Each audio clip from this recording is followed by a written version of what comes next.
నీళ్లు కల్తీ, పాలు కల్తీ, లెక్కర కల్తీ, ఏం తినేటట్లేదు, ఏం తాగేటట్లేదు అని అంటున్నారు వైఎస్ఆర్సీపీ నాయకులు సీదిరి అప్పలరాజు గారు.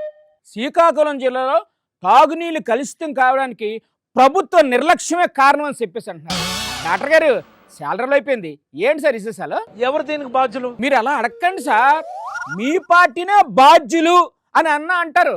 ఇంకా వాళ్ళకి ఐడియా రాలేదు, అనవసరంగా మీరు ఐడియా ఇచ్చేస్తున్నారు. సిగ్గుందా ఈ ముఖ్యమంత్రికి? ముఖ్యమంత్రిని పట్టుకుని ఏంటి సార్ ఆ మాటలు? బుద్ధి జ్ఞానం ఉందా ఈ ఆరోగ్య శాఖ మంత్రికి? కనీసం ఇంగిత జ్ఞానం ఉందా? మీ పేస్ట్ లో ఉప్పు ఉందా, మీ ఇంట్లో పప్పు ఉందా అని అడిగేసినట్టు అడిగేస్తున్నారు. ఎవరికైనా సరే కనీసం చీమ కుట్టినట్టుందా అని నేను అడుగుతా ఉన్నా. దోమ కుట్టినట్టు కూడా లేదు సార్. ఈ రోజు చూసా నేను ఒక పేపర్ లో, ఈనాడు. ఓహో, ఏంటి చూసారు? ఎథిలిన్ గ్లైకాల్ యాక్సిడెంటల్ గా దానిలో కలిసి, నువ్వు చూసా వెళ్ళి? చూడకున్నా అలాగే రాస్తారు సార్.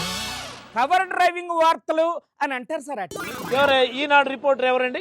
అదిగో అక్కడే ఉన్నారు, మీరే డైరెక్ట్ గా అడగండి. వెళ్ళి చూసావా యాక్సిడెంటల్ గా మిక్స్ అయిపోవడం?